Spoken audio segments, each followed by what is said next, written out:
Ya memang soal UTBK penuh penalaran juga ya, jadi kita juga harus melogika gimana cara kerjanya gitu ya.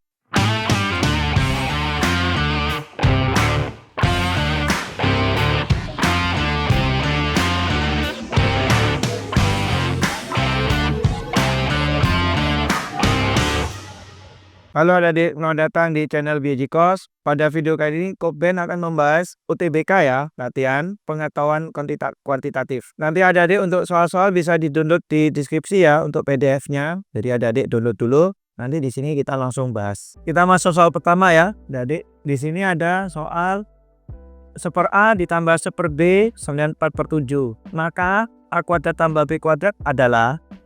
Nah, kita olah dulu. Di sini samaan penyebut ya. Jadi kalau ada pecahan di jumlah samaan penyebut. Jadi 1 kali B kali silang dulu. Ini B ditambah 1 kali A dibagi A kali B. Oke. Nah, ini adik-adik kita kali silang dulu ya. Jadi 7 dikali B plus A dengan 4AB. Nah, ini kali masuk 7B ditambah 7A 4AB. Kita ruas kanannya diubah jadi 0 dulu aja. Jadi 7B ditambah 7A min 4AB sama dengan 0. Nah, sekarang di sini ada adik, kalau kita mau buat pemfaktoran ya, pemfaktoran bentuk seperti ini nggak ada kuadratnya ya. Biasanya kan faktor ada kuadratnya. Nah, kita olah gimana supaya ini bisa menjadi bentuk suatu faktor ya. Ini kalau 4 sama 7, ini 2 kali 7 enggak bisa. Ini kali 4 dulu aja. Ini kita coba kali 4. Ini kali 4 dulu ya. Jadi 28B ditambah 28A min 16AB. Ini sama dengan 0. Kenapa gue pilih ini coba dikali 4 dulu? Ini kalau kita lihat, ini kan bisa seperti ini. Ini kita lihat faktornya dulu ya. Nah, gini dulu. Ini kan 4 16, kita kan ini A sama B, ini kan AB-nya, perkalian A sama B-nya. Kalau gitu ini kali min dulu aja ya, supaya AB-nya positif gini. 16AB min 28B min 28A sama dengan 0. Nah, kita buat ini 4A, ini 4B. Nah, kan kalau dikali ini kan 16AB. Nah, sekarang kita supaya 28B 28A, nah ini kali 7, ini kali 7. Jadi gini, ini kan 28B, ini 28A, ya kan? Ini minus 28B, ini minus 28A. Nah, ini cocok. Loh, kenapa nggak coba dari sini aja? Nah, kalau coba dari sini tadi, misalkan ini kita kali minus dulu aja ya. Misalkan ini 4AB min 7B min 7A. Nah, kita coba. Misalkan nih 2A, 2B. Nah, ini kan 7B.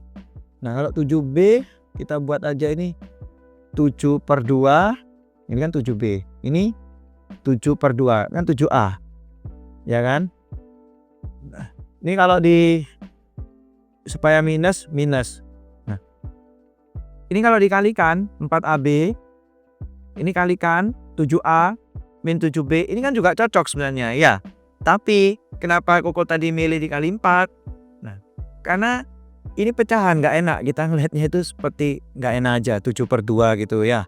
Sebenarnya boleh, tepat nggak enak aja ngelihatnya. Jadi ini ya maksudnya gue lebih mudah dilihat gitu loh ya, hanya supaya lebih mudah gitu. Nah, tapi kalau kita ini udah cocok 16AB min 28A min 28B. Tapi nanti kan terakhir ada min 7 kali min 7 berapa? Plus 49. Ya kan? Nah, berarti kalau kita lihat ini ada plus 49, berarti supaya sama, kita nggak ngubah soal, berarti harus dikurangi 49. Baru sama dengan 0. Kan logikanya gitu. Maka min 49-nya pindah kanan aja. Jadi ini sama dengannya 49. Jadi mungkin adik-adik kalau mau bertanya kenapa nih sama dengan 49, gini ya. Ini kalau dikali-kalikan 16AB min 28A min 28B. Nah, lalu min 7 kali min 7 plus 49. Tapi kan nggak ada plus 49 kok, kan soalnya ini. Berarti kita kurangi 49 sama dengan 0. Nah, nanti min 49-nya pindah ruas. Jadi sama dengan 49. Yang ini biarin, ini kan sudah jadi satu kesatuan. Sudah bentuk faktornya ini. Ya, logikanya gitu. Oke. Kalau sudah paham di situ, jadi bukan sama dengan 0 lagi ya, tapi sama dengan 49. Nah, sekarang kalau bentuk pemfaktoran biasanya kan ini sama dengan 0 tuh. Nah, sama dengan 0 kan langsung 4A min 7 sama dengan 0. 4B min 7 juga sama dengan 0. Kalau jika ini 0, tapi ini kan 49. Jadi kalau 49 gini. Kita nyoba-nyoba istilahnya. Misalkan aja 4A min 7, ini kita ambil satu variabel lagi ya. Misalkan huruf C aja. Huruf C. Berarti kalau ini sama dengan C, nah logikanya gini.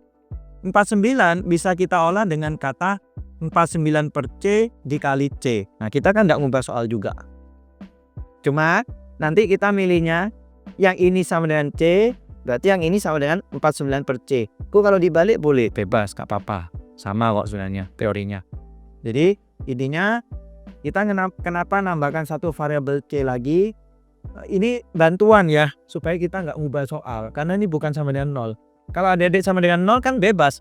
0 itu kan 0 kali 0. Berarti kan ini sama dengan 0, ini sama dengan 0. Bentuk faktor tuh sebenarnya gitu teorinya. Jadi yang dibuat kali gitu. Nah, karena bukan 0 kita olah gini. Ya memang soal UTBK penuh penalaran juga ya. Jadi kita juga harus melogika gimana cara kerjanya gitu ya. Tolong dukung Koko ya dengan cara like, subscribe, dan share ke teman-teman kalian semua. Terima kasih. Kita buat lagi yang ini, berarti 4B min 7 itu sama dengan 49 per C.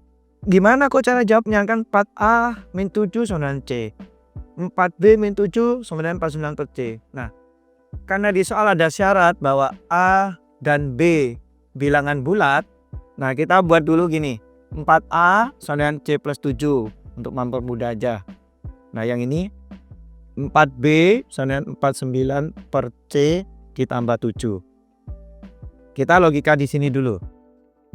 Supaya ini B dan A bilangan bulat, berarti kesimpulan kita yang ruas kanan ini harus bilangan bulat juga, tapi bisa kelipatan 4. Karena kalau bukan kelipatan 4, hasilnya nanti A-nya bukan bulat, pasti pecahan. Jadi maksudnya gimana? Ya kita coba-coba. Jadi gini. C itu bisa angka 1, bisa banyak ya, titik-titik, bebas. Kita coba-coba istilahnya.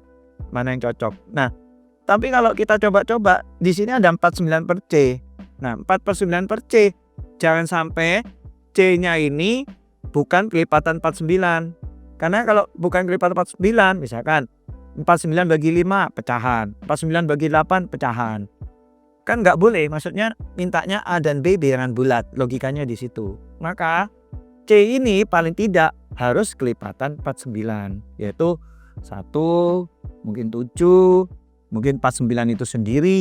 Nah, logikanya di situ ya. Nah, sekarang kalau gue coba angka 1 tambah 7, 8. Oke, bagus ya. 8 dibagi 4 berarti A-nya 2, bilangan bulat. Berarti di sini kita coba C-nya 1. 49 bagi 1, 49. Ditambah 7 itu 56 bagi 4, B-nya 14. Nah, itu bilangan bulat semua. Kemungkinan C-nya 1 ini. Kita ambil C-nya 1. Nah, kita coba ya kalau C-nya 7 ya, misalkan nanti. Nah, sekarang kita C-nya 1, kita hitung dulu ya. 4A sama dengan 1 tambah 7. 4A adalah 8, berarti A-nya 2. Oke. Nah, kalau di sini 4B sama dengan 49 bagi 1 ditambah 7. 4B adalah 56, berarti B-nya 14. Kan bilangan bulat. Kok kalau C-nya 7? Nah, kita coba di sini aja. 7 tambah 7 berapa? 14. 14 bagi 4, wah pecahan. Itu 14 bagi 4 kan 7 per 2. Kan mintanya bilangan bulat. Udah gak mungkin 7 ini gagal. 49 loh. 49 ditambah 7 berapa? 56. Ya kan? Dibagi 4, 14. 49 bagi 49, 1. Ya kan? Tambah 7, 8. 8 bagi 4, B-nya 2. Loh, bisa kok yang 49. Bisa, tapi kan nilai A dan B-nya tetap sama, yaitu 2 dan 14, cuma berkebalikan. Berarti C-nya bisa 1 sama 49 ini sebenarnya. Ngerti? Coba-coba. Oh, kenapa enggak kelipatan lain? Tadi kan udah bilang ya, kalau kelipatan bukan 1, 7, 4, 9, 3, 5, 11 enggak bisa pecahan. Kita minta syarat bilangan bulat. Kecuali kalau enggak ada keterangan ini, wah semua jawaban bisa ini. Ya, jadi kesimpulan kita A dan B itu bisa 2, 14 atau bisa 2 atau 14 atau 14,2. Jadi jawabannya ada 2 kemungkinan. Tapi kan diminta maka A kuadrat tambah B kuadrat. Berarti jawabannya kita hanya 1 jawaban. Tapi kalau kita minta A min B atau B min A, itu 2 jawaban. Paham ya? Jadi di sini berarti 2 kuadrat ditambah 14 kuadrat. 4 tambah 196. Berarti jawabannya 200. Kenapa kok bilang 1 jawabannya? Kita coba lagi. A-nya 14, B-nya 2. Kan sama jawabannya, yaitu 200. Nah, jawabannya berarti 200. Tapi kalau adik-adik nih perintahnya A min B, lain. Bisa jawabannya 2. Bisa 2 min 14, yaitu min 12. Atau 14 min 2, yaitu 12. Jadi ada 2 jawaban. Ini kan kebetulan pertanyaannya A kuadrat tambah B kuadrat. Ya sudah, sama jawabannya 200, dibolak-balik bebas. Kita masuk soal berikutnya adik-adik. Di sini ada min 999 minus 997 minus 995 dan seterusnya. Dia bilang ini barisan aritmatika. Maka suku bernilai positif itu muncul pertama kali suku keberapa? Maksudnya suku yang keberapa? Jadi kalau kita teruskan ini kan dia bertambah 2 ya, maaf. Bertambah 2 terus. Min 993 dan seterusnya sampai akhirnya nanti mendapatkan yang bernilai positif. Oke. Nah, sekarang barisan aritmatika itu ada mengenal istilah A, suku pertama yaitu ini min 999. Ini adik-adik bisa belajar di barisan aritmatika ya. Video barisan aritmatika deret, barisan dan deret aritmatika. Nah, ini U2 namanya. Suku kedua. Nah, kita lihat bedanya dulu. Istilahnya U2 min U1 min 997 dikurangi min 999. Berarti hasilnya plus 2. Nah, bedanya 2. Oke. Nah, suku bernilai positif itu suku tuh UN. UN dalam barisan aritmatika rumusnya A ditambah N-1 kali B.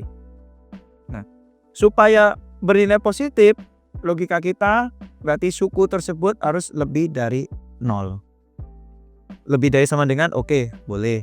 Karena 0 itu sudah boleh disebut positif ya. Positif negatif oke dia 0 ya. UN ini kan A min 999 ditambah N-1. Nanti kita akan mencari N-nya ya. Maksudnya suku keberapa? Suku yang bernilai positif. Dikali bedanya tadi 2 lebih dari sama dengan 0. Berarti min 999 plus 2N min 2. Berarti ini 2N min 1001 ya ini. Berarti 2N 1001.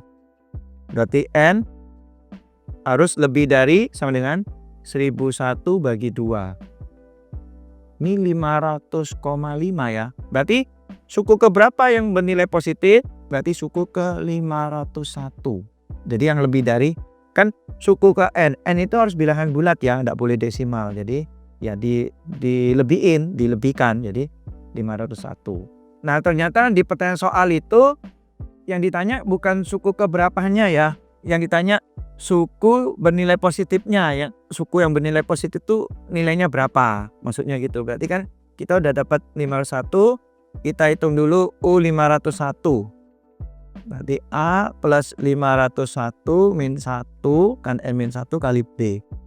Min 999 ya tahu. 501 kali 1 itu 500, bedanya 2. Min 999 ditambah 1000. 1000 kurang ini 1. Jadi suku keberapa yang nilai positif? 1. Dan sebenarnya dari awal kita nggak usah ngolah seperti ini, di logika aja ini kita tahu suku pertamanya itu yang bernilai positif 1. Sebenarnya lebih bagus pertanyaan pilihan ganda ini harusnya ini yang ditanya, N-nya berapa, bukan ini. Kalau ini langsung kejawab dari awal. Kenapa? Ini kan bedanya 2 terus, dan ini bilangan ganjil. Kalau kita ikutin terus bilang ganjil, sebelumnya 0, nanti kan min 1, terus 0-nya lewat, 0 kan nggak ikut kan, selisihnya kan 2. Lalu angka 1. Jadi suku bernilai positif, ya 1. Karena ini kebetulan bedanya 2, ini gampang ini. Terus-terusnya nanti ya ketemu 1. Itu logikanya ya kalau mau langsung. Tapi kalau hitungannya seperti ini.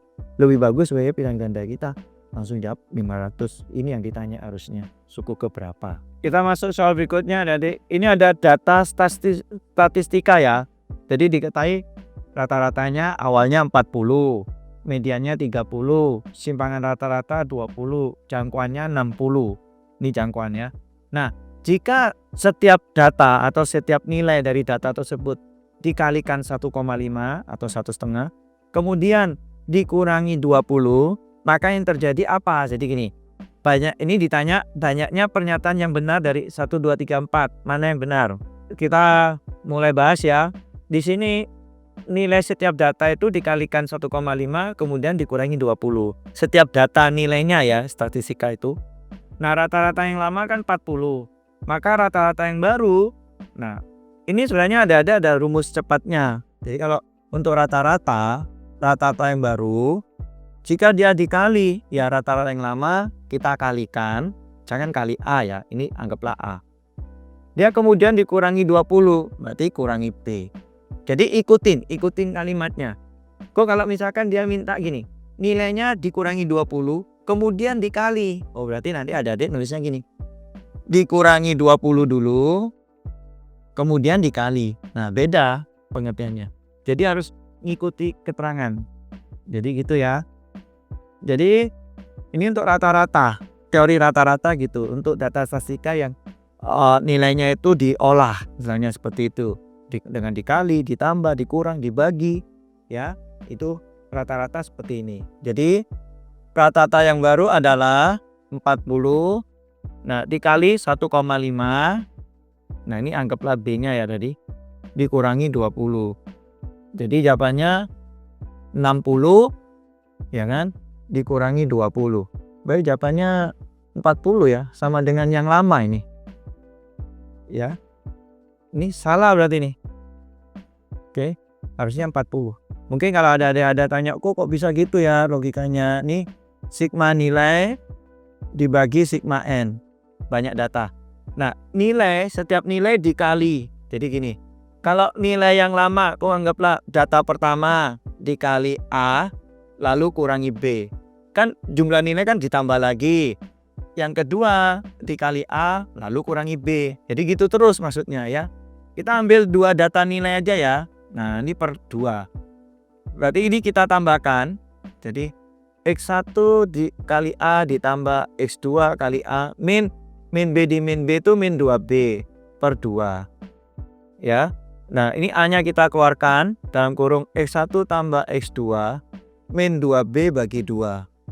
Nah ini kalau kita pecah, A X1 tambah X2 bagi 2 min 2B bagi 2. Ini coret. Nah ini kan min B. Nah logika kita ini A. X1 tambah X2 itu apa kok? Ini kan jumlah nilai yang lama. Kalau jumlah nilai yang lama kan tinggal ya istilahnya X1 tambah X2 dibagi kalau ada 2 data bagi 2 kan gitu. Nah ini kan rata-rata yang lama. Nah jadi dapat rumusnya. Rata-rata kali A kurangi B. Dapatnya penjelasannya seperti itu. Nah untuk selanjutnya kau kasih logika rumus cepatnya aja ya. Itu sebenarnya adik-adik kalau mau mencari di banyak literasi itu banyak kok yang statistika. Kalau misalkan dikali dikurang seperti apa rumus cepatnya gimana itu ada sebenarnya. Nah untuk median yang baru ini logikanya seperti rata-rata sama. Jadi median yang lama dikali A kurangi B. Berarti yang 30 dikali 1,5 kurangi 20. Ini 45 ya. 45 kurangi 20. Berarti hasilnya 25. Dia bilang 45. Salah ya. Dia 45 hanya kalau dikali aja. Salah. Nah, simpan rata-rata yang baru. Nah, untuk simpan rata-rata yang baru jika ada kata dikurangi atau ditambah, nggak ngaruh. Tapi dia ngaruh kalau dikali atau dibagi. Dia ngaruh. Jadi gini. Berarti simpan rata-rata lama dikali A. Cukup. Nggak usah dikurang, nggak usah. Kok kalau misalkan kalimatnya gini. Dikurangi dulu, baru dikali 1,5. Dikurangi 20 lalu dikali. Simpan rata-ratanya gimana? Nah, yang dikurangi 20-nya AB kan, nggak ngaruh dia. Langsung aja kali A. Tetapnya hanya ngaruhnya dikali atau bagi. Ini untuk simpan rata-rata ya. Nah, berarti simpan rata-rata yang baru adalah 20 kali 1,5. Jawabannya 30. Nah, kita cek. Salah ya, ini 10. Oke. Nah, untuk jangkauan yang baru, itu ada jangkauan yang lama, cukup dikali juga. Jadi, jangkauan juga hanya dikali. Logikanya gini aja, kita ambil yang jangkauan ya, karena ini rumusnya pendek nih kalau jangkauan. Jangkauan itu adalah data maksimum dikurangi data minimum. Ya. Nah, kalau dia minta setiap data itu dikali A, kemudian dikurangi B. Nah, data yang kecil dikali A, dikurangi B. Nah, logika kita, ini kalau dikurangi, ini kali masuk ya. Jadi, X max dikali A, ini aja, min B, min X min dikali A, min kali min ini plus B. Loh, hilang nih. Gak naruh. Maksudnya gitu. Jadi, cukup A-nya dikeluarkan dalam kurung X max kurangi X min. Nah, ini kan jangkauan yang lama. Kali A. Dapat jangkauan yang baru. Nah, maksudnya gitu. Oke? Logikanya gitu. Ini kalau logika dalam pengertian rumusnya ya. Cuma kalau Robin jelaskan satu-satu dah. Terus ini panjang nanti ya. Jadi istilahnya ada literasinya. Mana yang langsung hanya dikali aja atau dibagi. Atau yang perlu dikali dan ditambah itu yang mana aja. Nah, itu ada kok. Kan statistika itu ada kuartil, modus, median, rata-rata, simpan rata-rata, varian, simpan baku, jangkauan. Nah, itu kan banyak. Nanti adik-adik lihat. Di situ ada literasinya. Nah, ini jangkauan yang baru adalah 60 dikali 1,5. 90 ya. Oh, salah. Berarti banyak pernyataan yang benar tidak ada atau 0. Nggak ada yang benar nih. Bagi adik-adik yang belum join member, jangan lupa ya, klik join di bawah. Dengan join member, adik-adik bisa nonton video secara lengkap dan bisa menonton video-video terbaru lebih dulu. Kita masuk soal berikutnya adik-adik. Ini ada titik P, 2A, min A, dirotasi 90 derajat berlawanan arah jarum jam dengan pusat putarannya 1,1. Ini materi transformasi ya, transformasi geometri. Jadi adik-adik bisa lihat di video transformasi ya. Itu ada hafalan untuk setiap transformasinya, mau dirotasi, direfleksi, ditranslasi, dilatasi, itu ada semua ya. Nah, di sini Kupu langsung aja sesuai perintah soalnya ya, karena banyak. Nanti adik-adik bisa lihat di video penjelasan kalau mau lebih jelas. Oke. Nah, di sini ada rotasi 90, kita lihat dulu. Nah, rotasi 90 berlawanan arah jarum jam itu artinya positif. Jika searah jarum jam, dia malah negatif 90. Kalau berlawanan positif ya, kita teorinya berlawanan, kuadran, matematika gitu. Nah, rumusnya rotasi, matriknya itu cos, min sin, cos. Ini rumusnya. Ini rumus matrik transformasinya rotasi ya. Berarti cos 90, min sin 90, sin 90, cos 90. Nah, cos 90 tuh 0, sin 91, 1, cos 90, 0. Nah, ini matrik rotasi 90. Nah, untuk matrik transformasi rotasi ya, ini X aksen Y aksen. Matrik transformasinya 0 min 1 1 0 dikali X min A, Y min B ditambah AB ya. Ini rumus untuk transformasi yang rotasi yang ada pusatnya. Berarti ini kan udah diketahui X aksen Y aksen nih, bayangannya, titik bayangannya. Jadi ini 2 plus A, ini min 2 sama dengan 0 min 1 1 0. Nah, X yang lama ini XY, maksudnya titik aslinya. Ini 2A. Min, hati-hati ya, AB ini A-nya bukan A yang dimaksud ini ya. AB itu pusatnya ini loh. Ya, A-nya 1, B-nya 1 maksudnya ya. Jadi ini 2A min 1, Y-nya min A, B-nya min 1. Ditambah 1, 1. Kebetulan dia menggunakan soal ini huruf A ya. Jadi agak rancu akhirnya, seperti rancu gitu. Jadi jangan sampai, harus fokus ya intinya. Oh ini A yang mana gitu. Oke. Ini maksudnya rumusnya memang menggunakan AB ya. Nah, terus ini 2 plus A min 2. Ini dikalikan matrik kali baris kali kolom. 0 dikali 2A min 1 0. Ditambah min 1 kali min A min 1.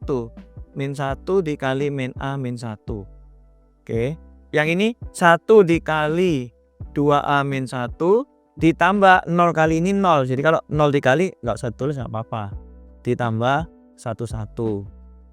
Ini kalau ada adik bingung cara ngali matrik, dilihat videonya matrik ya. Ini kali min A plus 1, 2A min 1. Langsung aja ya. Ditambah 1, ditambah 1. Ini langsung tambahkan. Berarti 2 plus A min 2. Ini A tambah 2. Ini sama ya. Yang bawah 2A. Nah kita bisa ngitung A-nya dari yang bawah berarti. Min 2 sama dengan 2A. Berarti A adalah min 2 bagi 2. Berarti A-nya min 1. Nah ini dapat.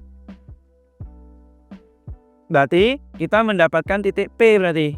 P yang ini, P yang awal ya. Titik P aslinya. Berarti titik P yang asli adalah 2A. 2 kali min 1 berarti. Terus min, min A. A-nya min 1. Berarti titik P adalah min 2,1. Nah ini dapat. Nah dia yang ditanya bukan nilai A, bukan titik P, bukan titik P aksen, tapi dia mencari garis G yang melewati titik P. Nah titik P-nya tadi kan min 2,1 dan tegak lurus. Nah tegak lurus ini pengertiannya kita mencari gradiennya dulu. 2x plus 7 adalah 3y. Berarti y adalah dibagi 3 semua. Nah, berarti gradien garis ini adalah 2/3. Nah, syarat garis yang tegak lurus dengan garis lain, itu gradiennya jika dikali harus min 1. Jadi, G tegak lurus dengan garis, ya ini misalkan garis lain lah ya. Ini suatu garis, ini garis G, ini garis apa? Misalkan H gitu aja ya. Ini tegak lurus sama H. Nah, jika garis G tegak lurus garis H, berarti gradien garis G, ini berarti gradien garis H, itu sama dengan min 1. Ini syaratnya ya, syarat dua garis saling tegak lurus. Berarti gradien garis G adalah min 1 bagi 2/3. Berarti min 1 dikali 3/2 ya, ini min 3/2. Nah ini gradien garis G. Ini titik P. Nah rumus garis yang diketahui gradien sama sebuah titik, nah ini rumusnya ini. Berarti garis G adalah Y mx plus C. Nah dia melalui titik P yaitu tadi berapa? Min 2,1 dengan gradien min 3/2. Berarti Y sama dengan mx plus C ya. Ya Y-nya 1 kita substitusi, min 3/2 gradiennya, X-nya min 2 plus C. Berarti 1 adalah min kali min ini positif, 2-nya coret. 3 plus C. Berarti C-nya min 2. Nah, kalau udah dapat C-nya min 2 berarti garis G adalah Y sama dengan min gradiennya min 3/2 kali X, C-nya min 2. Nah, kita kalau ini pilihan ganda, kita cek pilihan gandanya ada enggak. Kalau nggak ada, kita coba kali 2 dulu supaya bagus. Jadi 2Y min 3X min 4 dikali 2 semua. Nah, mungkin kalau mau dipindah ruas semua supaya kanannya 0, pindah semua. 3X ini min jadi positif plus 2Y min 4 plus 4 sama 0. Nah, ini tergantung mana yang ada di pilihan gandanya ya. Bisa ini, B. Ya, ada 2, ini atau ini. Kita masuk soal berikutnya, Adik-adik. ini sebenarnya ada soal ceritanya ya. Pokoknya adik-adik sudah download di PDF ya, yang penting ya. Di sini Koko udah menggambarnya langsung. Jadi di soal ceritanya ada sebidang tanah berbentuk segitiga, di mana diberi batas ya, titik-titiknya itu diberi tonggak, yaitu titik ABC, di mana jarak tonggak A ke B itu adalah 300 meter, maksudnya tiang pancang gitu ya, untuk pembatas bentuk segitiga. Nah, dia diberitahu sudut ABC 45, sudut BCA 60. Nah, ditanya jarak AC berapa. Nah, berarti di sini adik-adik harus belajar aturan segitiga ya. Aturan segitiga itu ada di materi trigonometri dasar. Itu ada aturan sinus dan aturan kosinus. Jika ini 60, 300, ini 45 ya. Ini total sudut segitiga itu berapa? 180. Berarti kalau Koko mau tahu CAB, sudutnya adalah 180 dikurangi 60 dikurangi 45. Berarti ini 105, 75 ya ini. Ini 75. Tapi nggak butuh sih sebenarnya, cuma cukup tahu aja ya, cukup tahu. Nah, kenapa nggak butuh? Karena yang ditanyakan AC. Nah, jika banyak sudut yang diketahui daripada sisinya cuma satu, nih tiga-tiganya tahu semua sudutnya. Kita lebih baik gunakan yang aturan sinus. Aturan sinus itu rumusnya gini. AC dibagi sin di depan sudut. Sin sudut depannya sisinya. Jadi kalau AC kan depan sudutnya 45. Berarti sin 45 sama dengan AB. Ini kan yang diketahui kan AB. Per depannya AB, sisi AB sudutnya 60. Sin 60. Nah, ini namanya aturan sinus ya. Aturan kosinus lain lagi. Aturan kosinus itu yang depan sisi di kuadrat sama dengan sisi lain di kuadrat ditambah di kuadrat min 2 kali sisi lain cos theta. Itu ada kok di video penjelasan aturan sinus dan kosinus ya. Nah, di sini yang ditanya AC ya. Nah, sin 45 ini setengah akar 2. AB-nya 300. Sinus 60 tuh setengah akar 3 ya. Ini setengahnya coret aja boleh nih. Berarti AC adalah 300 akar 2 kali silang dibagi akar 3. Dirasionalkan di akar 3 per akar 3. Akar 3 kali akar 3 ini 3. 300 akar 2 kali akar 3 ini akar 6 per 3. Ini coret 300 bagi 3 nih 100. Berarti ini 100 akar 6 meter ya. Satuannya meter. Nah, kok kenapa yang 75 nggak dipakai? Nah, kalau mau 75 adik-adik berarti nyari sisi BC mungkin. Nah, ini bisa disamadengankan lagi BC per sin 75. Tapi kan kita nggak nyari sisi BC ya. Ini nggak dipakai. Jadi aturan sinus tuh sisi dibagi sinus depan, sisi dibagi sinus depan, sisi dibagi sinus depan sama dengan. Tapi bukan tiga-tiganya langsung dipakai, sesuaikan yang diketahui soal. Ya, maksudnya gitu loh. Terima kasih adik-adik sudah nonton video kali ini. Semoga berguna ya dan bermanfaat buat kalian semua di sekolah.